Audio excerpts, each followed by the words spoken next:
নমস্কার, খবর শুনছেন এম টুডে নিউজ চ্যানেল থেকে। জানাবো আজকের বিশেষ খবর। বাছাই করা খবরগুলো পেতে চ্যানেলটিতে সাবস্ক্রাইব করে পাশে থাকা বেল আইকনটি অল করে রাখুন। শুরুতেই হেডলাইন্স।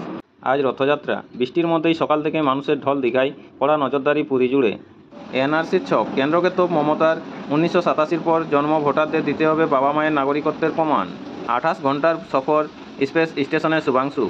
6 ঘন্টা পরে ঘেরাও মুক্ত রায়গঞ্জ বিশ্ববিদ্যালয়ের উপাচার্য। বার্মিংহামে আজ প্র্যাকটিস শুরু গিল্ডের। ক্ষতিগ্রস্ত টায়ার থেকে ঝাপসা রানওয়ে। ডিজিসিএর অডিটে বিমান পরিষেবার বেহাল দশা। মোদী সরকারকে কটাক্ষ কংগ্রেসের। আগামী কদিন বৃষ্টি চলবে রাজ্যে, বিস্তারিত জানতে আমাদের চ্যানেলটির সাথে যুক্ত থাকুন। শশী থারুরকে বিদেশমন্ত্রী করতে চাইছেন প্রধানমন্ত্রী, জোর জল্পনা। ব্ল্যাক বক্স থেকে তথ্য ডাউনলোড সম্পন্ন, চলছে বিশ্লেষণের কাজ। অপারেশন সিঁদুর সম্পর্কিত তথ্য পাচার, চোরবৃত্তির অভিযোগে ধৃত নৌসেনার কর্মী। কলকাতা বিমানবন্দরে আহমেদাবাদ কাণ্ডের প্রেক্ষিতে সারপ্রাইজ ভিজিটে ডিজিসিএ। দীঘায় বৃষ্টি হচ্ছে, তার মধ্যে রথে চড়েছেন জগন্নাথ, বলরাম ও সুভদ্রা। বিনপুর 1 নম্বর লালগড়ে পুলিশের পক্ষ থেকে আন্তর্জাতিক মাদক বিরোধী দিবস পালন, উপস্থিত বিডিও আইসি। ঝাড়গ্রাম রাধানগরে ভগবানের নামে উৎসর্গ করা এক গবাদি পশুর মৃত্যুতে হরিয়ানা সংকীর্তন। ওয়েস্ট বেঙ্গল মাল্টিভিটামিন খাইয়ে বউকে খুন স্বামীর। নয়াগ্রাম মাদক দ্রব্যের অপব্যবহার রুখতে নয়াগ্রাম গভর্নমেন্ট আইটিআই কলেজে মাদক বিরোধী দিবস পালন করল নয়াগ্রাম থানার পুলিশ প্রশাসন। ওয়েস্ট বেঙ্গল কাজের খবর, ডিভিসি-তে জুনিয়র নার্সিং স্টাফ, ফিজিওথেরাপিস্ট সহ বিভিন্ন পদে প্যারামেডিক্যাল স্টাফ নিয়োগ। জামবনি থানার পুলিশের পক্ষ থেকে আন্তর্জাতিক মাদক বিরোধী দিবস পালন, পরিহাটিতে উপস্থিত জামবনি থানার আইসি। কলকাতায় কলেজের রুমে ছাত্রীকে গণধর্ষণের অভিযোগ, গ্রেপ্তার 3। নমস্কার, আপনারা এতক্ষণ শুনলেন সংবাদ শিরোনাম। আসবো বিস্তারিত খবরের শুরুতেই আপনাদের সবাইকে আন্তরিক শুভেচ্ছা রথযাত্রার। আজ রথযাত্রা, বৃষ্টির মধ্যেই সকাল থেকে মানুষের ঢল দীঘায়, কড়া নজরদারি পুরী জুড়ে। দীঘা ও পুরী 27 জুন আজ শুক্রবার রথযাত্রা, সাজ রব দীঘায়। অক্ষয় তৃতীয়ায় জগন্নাথ মন্দিরের দ্বারোদ্ঘাটনের পর এই প্রথম এখানে পালন হবে রথযাত্রা উৎসব, যার সাক্ষী থাকতে পুণ্যার্থীদের ঢল নামতে শুরু করে বৃহস্পতিবার দুপুর থেকেই। রথযাত্রায় রাজ্যে বৃষ্টির পূর্বাভাস আগেই দিয়ে রেখেছিল আবহাওয়া দপ্তর। এদিন সকাল থেকে বৃষ্টি শুরু হয়েছে সৈকত নগরীতে। বৃষ্টি মাথায় নিয়েই সময় বাড়ার সঙ্গে সঙ্গে মানুষের ভিড় বাড়ছে মন্দির চত্বরে। বুধবার ওই দীঘায় এসে পৌঁছেছেন মুখ্যমন্ত্রী মমতা বন্দ্যোপাধ্যায়। রথযাত্রা ঘিরে সাজ রব পুরীতেও। জগন্নাথ দর্শনে দেশের নানা প্রান্ত থেকে এখানে ভিড় জমিয়েছেন ভক্তরা। সে কথা মাথায় রেখেই নিরাপত্তার চাদরে মুড়ে ফেলা হয়েছে গোটা শহর। গতকাল বৃহস্পতিবার মধ্যরাতেই দীঘায় নন্দীঘোষ, জগন্নাথ দেবের রথ, তালধ্বজ, বলরাম দেবের রথ এবং দর্পদলন দেবী সুভদ্রার রথ মন্দিরের সামনেই রাস্তায় নিয়ে আসা হয়েছে। মন্দিরের 1 নম্বর গেটের বাইরে রাখা হয়েছে সুসজ্জিত 3টি রথ। সকাল থেকে শুরু হয়েছে পূজাপাঠ। সকাল 9টায় চালু হয় পাহান্ডি বিজয়, অর্থাৎ কীর্তন ও নৃত্যের মধ্য দিয়ে জগন্নাথ, বলরাম এবং সুভদ্রার নিমকাঠের বিগ্রহ কোলে করে নিয়ে আসা হবে রথে। পাথরের বিগ্রহ দর্শনের জন্য রথের দিন থেকে উল্টো রথ পর্যন্ত খোলা রাখা হবে মন্দির। দুপুর 2টোয় রথের সামনে বিশেষ আরতির আয়োজন করা হয়েছে, যাতে যোগ দেবেন স্বয়ং মুখ্যমন্ত্রী। সোনার ঝাড়ু তৈরির জন্য 5,01,000 টাকা দিয়েছিলেন মমতা। সেই ঝাড়ু দিয়েই এদিন জগন্নাথ দেবের যাত্রাপথ সাফ করবেন তিনি। এরপর ঠিক বেলা 2:30-এর সময় রথের চাকা গড়াতে শুরু করবে 1 কিলোমিটার দূরে অবস্থিত মাসির বাড়ির উদ্দেশ্যে। গোটা যাত্রাপথে দুদিকে বাঁশের ব্যারিকেড দেওয়া হয়েছে। সাধারণ মানুষ ব্যারিকেডের ভেতর থেকেই রথের রশি, বাসুকিনাগ স্পর্শ করতে পারবেন। পদপিষ্ট হওয়ার ঘটনা এড়াতে সাধারণ মানুষকে রাস্তায় নামতে দেওয়া যাবে না বলেও জানিয়েছেন মুখ্যমন্ত্রী। এনআরসির ছক, কেন্দ্রকে তোপ মমতার। 1987 পর জন্ম ভোটারদের দিতে হবে বাবা মায়ের নাগরিকত্বের প্রমাণ। দীঘা ও আসানসোল সেন্সাসের আগেই নাগরিকত্ব নির্ধারণ, বিহার ভোটের মুখে এমনই জল্পনা আগুনের মতো ছড়িয়ে পড়েছে গোটা দেশে। আর তার সূত্রপাত নির্বাচন কমিশনের একটি নির্দেশিকায়। তাতে সাফ জানানো হয়েছে, ভোটার তালিকায় নাম থাকাটাই যথেষ্ট নয়।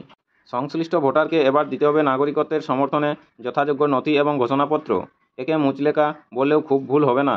ব্লক লেভেল অফিসাররা, বিএলও বাড়ি বাড়ি যাবেন এবং সেই তথ্য যাচাই করে আপলোড করবেন। আপলোডের কাজ অবশ্য ভোটার নিজেও করতে পারবেন। এখানেই শেষ নয়, নির্বাচন কমিশন জানিয়ে দিয়েছে রাজনৈতিক দলগুলিকেও আগে থেকে জানিয়ে দিতে হবে বুথ লেভেল এজেন্টের নাম। কমিশন একে বলছে intensive revision of electoral Rolle's. Bihar দিয়ে শুরু হচ্ছে প্রক্রিয়া, তারপর যা কার্যকর হবে গোটা দেশে। এর নেপথ্যে বিজেপির নেতৃত্বাধীন কেন্দ্রীয় সরকারের আসল লক্ষ্যটা কী? এই প্রশ্নের খুবই বিস্ফোরণ ঘটিয়েছেন মুখ্যমন্ত্রী মমতা বন্দ্যোপাধ্যায়। তিনি সাফ দাবি করেছেন, নির্বাচন কমিশনকে সামনে রেখে বিজেপি আসলে ভোটার তালিকায় কারচুপির পথ খুলে দিচ্ছে। এই কাজে নামানো হচ্ছে কমিশন এবং অন্যান্য এজেন্সিকে, আর সেই সঙ্গে গোটা দেশকে তুলে দিতে চাইছে এনআরসির অগ্নেয়গিরির ওপর। 2019 সালে সিএএ কার্যকর হওয়ার আগে থেকেই দেশ জুড়ে বিক্ষোভের আগুন ছড়িয়ে পড়েছিল। বিপাকে পড়ে সরকার ঘোষণা করেছিল সিটিজেনশিপ অ্যামেন্ডমেন্ট অ্যাক্ট 1986কেই রেফারেন্স পয়েন্ট ধরা হবে, অর্থাৎ 1987 সালের 1 জুলাইয়ের আগে যারা এদেশে জন্মগ্রহণ করেছেন বা যাদের বাবা মা জন্ম নিয়েছেন তারা প্রত্যেকে ভারতীয়। এবারও সেই সমীকরণে এগিয়েছে কমিশন। জানিয়েছে 2003 সালের পর থেকে এ পর্যন্ত তালিকায় নাম তোলা ভোটারদের একটি ফর্ম পূরণ করতে হবে। সঙ্গে দিতে হবে সাম্প্রতিক ছবি, নিজের হাতে সই করা নাগরিকত্বের ঘোষণাপত্র এবং নথি। সঙ্গে আরও একগুচ্ছ শর্ত। এখানেই কেন্দ্রকে নিশানা করেছেন মমতা। রথযাত্রা উপলক্ষে দীঘায় এসেও সাংবাদিক সম্মেলন করে কাঠগড়ায় দাঁড় করিয়েছেন নির্বাচন কমিশনকে। স্পষ্ট জানিয়েছেন এই প্রক্রিয়া গোটা দেশের জন্য অশনি সংকেত। মমতা বলেন, এই নির্দেশিকা শুধু বিহারের জন্য নয়, ভবিষ্যতে সব রাজ্যে কার্যকর করবে ওরা। আসলে এর লক্ষ্য বাংলার মানুষ, বিশেষ করে পরিযায়ী শ্রমিকরা। খবর পেয়েছি ওড়িশার কটকে 100 জন পরিযায়ী শ্রমিককে বন্দি করে রাখা হয়েছে। আমাদের কয়েকজন মানুষ বালেশ্বরও আটক রয়েছেন। মুখ্যসচিবকে বলেছি ওখানকার সরকারের সঙ্গে কথা বলতে। এটা এখন রোজকার ব্যাপার হয়ে দাঁড়িয়েছে। বাংলায় কথা বললেই তাদের হেনস্থা করা হচ্ছে। আগামী বছর বাংলায় যেহেতু বিধানসভা নির্বাচন, তাই এই ইস্যুতে গেরুয়া শিবির বাড়তি জলঘোলা করছে বলে ইঙ্গিত দেন মুখ্যমন্ত্রী। বলেন ওরা বিহারে কিছু করবে না, কারণ সেখানে বিজেপি সরকার রয়েছে। আসল লক্ষ্য পশ্চিমবঙ্গ, কারণ ওরা ভয় পেয়েছে। এটা কি এনআরসি চালুর পরিকল্পনা? এটা তার থেকেও বিপজ্জনক। গণতন্ত্রের জন্য অশনি সংকেত। বাবা মায়ের বার্থ সার্টিফিকেট দিতে বলছে। কোথায় পাবে? এটা কি আসলে এনআরসি চালুর পরিকল্পনা? তার আশঙ্কা, এই নির্দেশিকাকে ঢাল করে অনেকের নাম ভোটার তালিকা থেকে বাদ দেওয়া হবে, আর সেই ফাঁকা জায়গা ভরাট করবে বহিরাগতরা। মমতার অভিযোগ, প্রধানমন্ত্রীর আসনকে আমি সম্মান করি, কিন্তু নির্বাচন কমিশন স্বরাষ্ট্রমন্ত্রীর নির্দেশে কাজ করছে। রাজনৈতিক দলগুলো কি বন্ডেড লেবার? আমরা কেন এজেন্টদের নাম আগে জানাবো? ওটা দুদিন আগে ঠিক হয়। ওরা আগে নাম জেনে নিয়ে ভয় দেখাবে, কিনে নিতে চাইবে। কেন দেব তথ্য? আপনাদের সকলকেই বলা হচ্ছে, যারা নিয়মিত গুরুত্বপূর্ণ খবরগুলো শুনতে চান, অবশ্যই আমাদের চ্যানেলটি সাবস্ক্রাইব করে রাখুন। ফিরে আসবো খবরে। 28 ঘন্টার সফর, স্পেস স্টেশনে শুভাংশু। পরপর ক্যামেরার ফ্ল্যাশের ঝলকানি, সঙ্গে তুমুল হাততালি। ছাতাসরু অলিন্দ বেয়ে আন্তর্জাতিক স্পেস স্টেশনে প্রবেশ করলেন অ্যাক্সিওম 4 মিশনের কমান্ডার পেগি হুডসন। গেটের সামনে তাকে জড়িয়ে ধরলেন নিকোলা আয়ার্স। এক্সপিডিশন 73-এর মহাকাশচারী আগে থেকে স্পেস স্টেশনে রয়েছেন। তার সঙ্গে থাকা অন্যরাও একে একে উষ্ণ অভ্যর্থনা জানালেন পেগিকে। ততক্ষণে প্রথম ভারতীয় হিসেবে স্পেস স্টেশনে পা রেখেছেন শুভাংশু শুক্লা। কাঁধে ভারতের জাতীয় পতাকা। একই রকম অভ্যর্থনা জানানো হলো তাকেও। ঐতিহাসিক মুহূর্তের ছবি তুলে রাখলেন বাকিরা। ড্রাগনের অন্য দুই মহাকাশচারী স্লাউজ উজানানস্কি ও টিবর কাপুকে স্বাগত জানানো হলো। হাতে তুলে দেওয়া হলো বিশেষ লিকুইডের পাউচ। বেশ কিছুক্ষণ শূন্যে ভেসে থাকার মজাও নিতে দেখা গেল শুভাংশুকে। আন্তর্জাতিক স্পেস স্টেশনে আগত 634 নম্বর মহাকাশচারী তিনি। সে কথা তখনই আনুষ্ঠানিকভাবে জানান মিশন কমান্ডার পেগি। ঠিক সময়েই গন্তব্যে পৌঁছে গিয়েছেন ড্রাগন। তবে ডকিংয়ের পরও যাবতীয় প্রক্রিয়া শেষের জন্য অপেক্ষা করতে হয় আরও 2 ঘন্টা। রুদ্রশ্বাস অপেক্ষার পর অবশেষে স্পেস স্টেশনে পৌঁছলেন অ্যাক্সিওম 4 অভিযানের 4 মহাকাশচারী। পৃথিবী থেকে মাত্র 425 কিলোমিটার দূরত্বে এসেছেন তারা, কিন্তু সেখানে পৌঁছানোর যাত্রাপথ মোটেও সহজ ছিল না। আমেরিকার ফ্লোরিডা থেকে অভিযান শুরু হয়েছিল 30 ঘন্টারও বেশি আগে। বুধবার ভারতীয় সময় বেলা 12টা 1 মিনিটে ফ্লোরিডায় তখন রাত 2:31। কেনেডি স্পেস সেন্টারের 39 লঞ্চ কমপ্লেক্স থেকে ড্রাগনকে নিয়ে যাত্রা শুরু করেছিল ফ্যালকন 9 রকেট। 55 বছর আগে এখান থেকেই উৎক্ষেপণ হয়েছিল অ্যাপোলো 11। সেই যানে চেপেই প্রথমবার চন্দ্রবিজয় নীল আর্মস্ট্রং, এডউইন অল্ড্রিনদের। বুধবার উৎক্ষেপণের মিনিট 10কেই মধ্যেই ড্রাগনকে নির্দিষ্ট কক্ষপথে পৌঁছে দিয়ে ফিরে আসে ফ্যালকন 9। তারপর 28 ঘন্টা ধরে পৃথিবীকে প্রদক্ষিণ করেছে ড্রাগন। ধাপে ধাপে কমিয়ে এনেছে দূরত্ব এবং শেষ পর্যন্ত পৌঁছে গিয়েছে স্পেস স্টেশনের কক্ষপথে। দীর্ঘযাত্রায় বেশ কয়েকবার ভিডিও বার্তা দিয়েছেন শুভাংশুরা। বৃহস্পতিবার বিকেল 4টে ভারতীয় সময় ড্রাগন ও স্পেস স্টেশনের দূরত্ব মাত্র 20 মিটার। একটু একটু করে কমছে দূরত্ব। ডকিংয়ের চূড়ান্ত নির্দেশ দেওয়া হলো স্পেস স্টেশন থেকে। বিকেল 4টে 1 মিনিট ফ্লোরিডায় সকাল 6টা 31 মিনিট অটোমেটিক ডকিং প্রক্রিয়া শুরু করলো ড্রাগন। সব ক্যাপচার কনফার্ম করা হয় মিশন কন্ট্রোলের পক্ষ থেকে। মহাকাশযানটির কাইনেটিক এনার্জি বা গতিশক্তি শোষণের প্রক্রিয়া শুরু হয়। বিকেল 4টে 15 মিনিটে নাসার পক্ষ থেকে জানানো হয় হার্ড ক্যাপচার এর মাধ্যমে ডকিং প্রক্রিয়া সম্পন্ন হয়েছে। ড্রাগনের নোজ বা একদম সামনে থাকা 12টি হুক এখন স্পেস স্টেশনের সঙ্গে সংযুক্ত। স্পেস স্টেশন থেকে কার্ডের মাধ্যমে বিদ্যুৎ সংযোগও দেওয়া হয়েছে। রেডিও বার্তা আসে আন্তর্জাতিক স্পেস স্টেশনে, আপনাদের স্বাগত। স্পেস স্টেশনে পৌঁছে দেশবাসীর উদ্দেশ্যে বার্তা দেন শুভাংশু। বলেন, এখানে দাঁড়িয়ে থাকা আপাত দৃষ্টিতে সহজ মনে হলেও আদতে বেশ মুশকিলের। মাথাটা ভারী লাগছে, তবে কিছুদিনের মধ্যেই এর সঙ্গে মানিয়ে নিতে পারবো। আগামী 14 দিন এখানেই থাকবো। এটা গোটা দেশের মহাকাশ অভিযানের গুরুত্বপূর্ণ অংশ। আমার কাঁধে তিরঙ্গা রয়েছে। আমার মতো নিশ্চয়ই আপনারা উচ্ছ্বাসিত। জয় হিন্দ, জয় ভারত। কলকাতায় কলেজের রুমে ছাত্রীকে গণধর্ষণের অভিযোগ, গ্রেপ্তার 3। কলকাতার একটি কলেজে ছাত্রীকে গণধর্ষণের অভিযোগ। শহরের কসবা থানা এলাকার ওই কলেজের একটি ঘরে নিয়ে গিয়ে ছাত্রীকে ধর্ষণ করা হয় বলে পুলিশের কাছে অভিযোগ জমা পড়েছে। এই ঘটনায় 3 জনকে গ্রেপ্তার করেছে পুলিশ। ধৃতদের মধ্যে 2 জন কলেজের ওই প্রাক্তন ছাত্র বলে জানা গিয়েছে। তৃতীয় অভিযুক্ত কলেজ কর্মচারী। গোটা ঘটনা তদন্ত শুরু করেছে কসবা থানার পুলিশ। প্রাথমিকভাবে জানা গিয়েছে, ছাত্র ইউনিয়নের সাধারণ সম্পাদকের পদ থেকে আলোচনার কথা বলে ওই ছাত্রীকে কলেজের একটি ঘরে নিয়ে যাওয়া হয়েছিল। সেখানে তাকে ধর্ষণ করা হয়। পুলিশের দ্বারস্থ হন নির্যাতিতা। দ্রুততার সঙ্গে পদক্ষেপ করে কসবা থানার পুলিশ গতকাল এই ঘটনায় এফআইআর দায়ের হয়েছিল। আজ শুক্রবার ধর্ষণের ঘটনায় জড়িত থাকার অভিযোগে 3 জনকে গ্রেপ্তার করা হয়। আজ তো ছাগল খেয়ে পেট ফুলে কলা গাছ। বাগান থেকে উদ্ধার 15 ফুটের অজগর। প্রতিদিন নিয়মিত গুরুত্বপূর্ণ সঠিক খবরগুলো শোনার জন্য আমাদের চ্যানেলটি সাবস্ক্রাইব করে রাখুন। ফিরে আসবো খবরে। জলপাইগুড়ি আস্ত ছাগল খেয়ে পেট ফুলে কলাগাছ অজগরের। নগরাকাটার বামনডাঙ্গা চা বাগান থেকে উদ্ধার করা হয়েছে 15 ফুটের ওই অজগরটি। গোটা ছাগল গিলে নেওয়ার পর আর নড়াচড়ার ক্ষমতা ছিল না সেটি। চা বাগানের ঝোপে গুটিসুটি মেরে বসেছিল সে। খুনিয়া রেঞ্জ থেকে বনকর্মীরা এসে অজগরটিকে উদ্ধার করে নিয়ে যান। বন দপ্তরের খুনিয়া রেঞ্জের অফিসার সজল দে বলেন, বামনডাঙ্গা চা বাগানের টন্ডু ডিভিশনে পাওয়া যায় অজগরটিকে।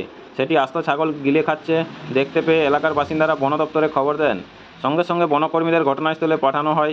তারা গিয়ে দেখেন ততক্ষণে গোটা ছাগল গিলে ফেলেছে অজগরটি, যার কারণে তার পেট ফুলে ঢোল হয়ে গিয়েছে। হাঁসফাঁস অবস্থায় তখন ওই পেল্লাই অজগরের 4-5 জন বনকর্মী মিলে কোনোমতে সেটিকে উদ্ধার করে খাঁচাবন্দি করেন। এরপর খানিকক্ষণ অজগরটিকে পর্যবেক্ষণে রেখে গরুমারার জঙ্গলে ছেড়ে দেওয়া হয়। বামনডাঙ্গার চা বাগানের বাসিন্দারা বলেন, এলাকায় এর আগেও অজগর দেখা গিয়েছে, তবে কিভাবে অজগর একটা আস্ত ছাগল গিলে নিতে পারে চোখে না দেখলে তারা বিশ্বাস করতে পারতেন না। দেখে নেব আজকের শহরের আবহাওয়ার হালচাল কী দিয়েছে। আজ কলকাতায় বৃষ্টির পূর্বাভাস, জানুন আপডেট। কলকাতা, পশ্চিমবঙ্গ ও ওড়িশা উপকূলে তৈরি হয়েছে নিম্নচাপ, যার প্রভাবে আজ শুক্রবার কলকাতায় বিক্ষিপ্তভাবে বজ্রবিদ্যুৎ সহ বৃষ্টির পূর্বাভাস দিয়েছে আবহাওয়া দপ্তর। সেই সঙ্গে ঘন্টায় 30 থেকে 40 কিলোমিটার বেগে ঝোড়ো হাওয়া বইতে পারে বলে জানানো হয়েছে। আগামী কয়েকদিন রাজ্যে বর্ষা সক্রিয় থাকবে। হাওয়া অফিস জানিয়েছে, আগামী বুধবার পর্যন্ত রাজ্য জুড়ে হালকা থেকে মাঝারি মাত্রায় বৃষ্টি চলবে। কয়েকটি জেলায় এই সময়ে এক বা একাধিক দিনের জন্য ভারী বৃষ্টির সম্ভাবনা। আজ শুক্রবার রথযাত্রার দিন 2 চব্বিশ পরগনা, হুগলি এবং পূর্ব বর্ধমান জেলার কোনো জায়গায় ভারী বৃষ্টি হতে পারে। রবি থেকে মঙ্গলবার পর্যন্ত পশ্চিমাঞ্চলের কয়েকটি জেলারও কিছু স্থানে ভারী বৃষ্টির সম্ভাবনা আছে। আবহাওয়া দপ্তর থেকে উত্তরবঙ্গে হিমালয় লাগোয়া জেলাগুলিতে সোমবার পর্যন্ত ভারী বৃষ্টির পূর্বাভাস দেওয়া হয়েছে। আবহাওয়ার খবরটি এটি নির্ধারিত কোনো খবর নয়। পরবর্তী আবহাওয়ার খবরটি পেতে আমাদের চ্যানেলটি সাবস্ক্রাইব করে রাখুন। ফিরে আসবো খবরে। ক্ষতিগ্রস্ত টায়ার থেকে ঝাপসা রানওয়ে, ডিজিসিএর অডিটে বিমান পরিষেবার বেহাল দশা। মোদী সরকারকে কটাক্ষ কংগ্রেসের। নয়াদিল্লি, বহুল ব্যবহারে ক্ষতিগ্রস্ত টায়ার, রানওয়ের দাগ ঝাপসা, অসতর্ক গ্রাউন্ড স্টাফ, পুরনো তথ্যের ভিত্তিতে উড়ান ট্যাক্সিওয়েতে বেহাল আলু। ভারতীয় বিমান পরিষেবার এমন হাজারো খামতি উঠে এলো director general of civil aviation ডিজিসিএর অডিটে। আহমেদাবাদে বিমান বিপর্যয়ের পরে প্রকৃত পরিস্থিতি খতিয়ে দেখতে তদন্ত শুরু করে তারা। অসামরিক বিমান পরিবহন নিয়ামক সংস্থার যুগ্ম ডিরেক্টরদের নেতৃত্বে 2টি টিম দিল্লি, মুম্বাই সহ দেশের গুরুত্বপূর্ণ বিমানবন্দরগুলিতে হানা দেয়। তাতেই উঠে এসেছে এই উদ্বেগজনক তথ্য। সংস্থার মতে এ ধরনের নজরদারি জারি থাকবে, তাতে আগামী দিনে বিমান পরিষেবার অনিয়মকে চিহ্নিত করা যাবে। আর ডিজিসিএর রিপোর্ট সামনে আসতেই মোদী সরকারকে কড়া ভাষায় আক্রমণ করেছে কংগ্রেস। ডিজিসিএ জানিয়েছে, অডিটে বহু ভুলভ্রান্তি ধরা পড়েছে। কোথাও দেখা গিয়েছে গুরুত্বপূর্ণ বিমানবন্দরে রানওয়ের দাগ ঝাপসা হয়ে গিয়েছে। নামজাদা একটি এয়ারপোর্টে বেহাল চাকা নিয়েই বিমান উঠতে যাচ্ছিল, শেষ মুহূর্তে সেটিকে আটকে দেওয়া হয়। একাধিক বিমানবন্দরে ব্যাগেজ ট্রলির মতো বহু গ্রাউন্ড হ্যান্ডলিং সামগ্রী কার্যত ব্যবহারের অযোগ্য। বিমানের রক্ষণাবেক্ষণের ক্ষেত্রে ওয়ার্ক অর্ডার ঠিকমতো মানা হয় না। বেশ কিছু জায়গায় রক্ষণাবেক্ষণের দায়িত্বে থাকা ইঞ্জিনিয়াররা সুরক্ষাবিধি পালন করছেন না। উড়ানে সমস্যা হলেও বিমানকর্মীরা তা লগবুকে তুলছেন না। এমন আরও বেশ কিছু সমস্যা ধরা পড়েছে। প্রতিটি বড়সড় দুর্ঘটনা ডেকে আনতে পারে বলে মনে করছেন বিমান পরিবহন বিশেষজ্ঞরা। ডিজিসিএ আরও জানিয়েছে, সংশ্লিষ্ট বিমান পরিবহন সংস্থাকে প্রতিটি সমস্যা নিয়ে অবগত করা হয়েছে। ত্রুটি বিচুক্তি শুধরে নিতে 7 দিনের সময়সীমা বেঁধে দেওয়া হয়েছে। এদিকে বিমান পরিবহন নিয়ামক সংস্থার রিপোর্টকে হাতিয়ার করে মোদী সরকারকে কড়া আক্রমণ করেছে কংগ্রেস। হাত শিবিরের বক্তব্য, বিগত 5 বছরে 56টি গুরুতর বিমান বিভ্রাটের ঘটনা ঘটেছে। তারপরেও সাধারণ মানুষের সুরক্ষা নিয়ে নীরবই থেকেছে মোদী সরকার। জীবনের থেকে আত্মপ্রচারকেই বেশি গুরুত্ব দেওয়া হয়েছে। এদিন প্রধানমন্ত্রী নরেন্দ্র মোদীকে বেশ কয়েকটি প্রশ্ন ছুঁড়েছে কংগ্রেস। তাদের প্রশ্ন, মোদীজি, আপনি কি মানুষের জীবনের থেকে আত্মপ্রচারকেই বেশি গুরুত্ব দিচ্ছেন?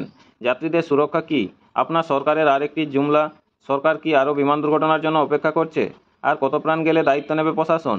ডিজিসিএর এই রিপোর্ট মোদী সরকারের বিমান পরিষেবা সংক্রান্ত ব্যর্থতাকে বেআব্রু করে দিয়েছে বলেও সমালোচনায় সরব হয়েছে কংগ্রেস। নমস্কার, এখনকার স্থানীয় সংবাদটি এই পর্যন্তই। পরবর্তী সংবাদ পেতে চ্যানেলটিতে সাবস্ক্রাইব করে পাশে থাকা বেল আইকনটি অল করে রাখুন। সবাই ভালো থাকুন, সুস্থ থাকুন। দেখা হচ্ছে পরের আপডেট খবরটিতে। ধন্যবাদ।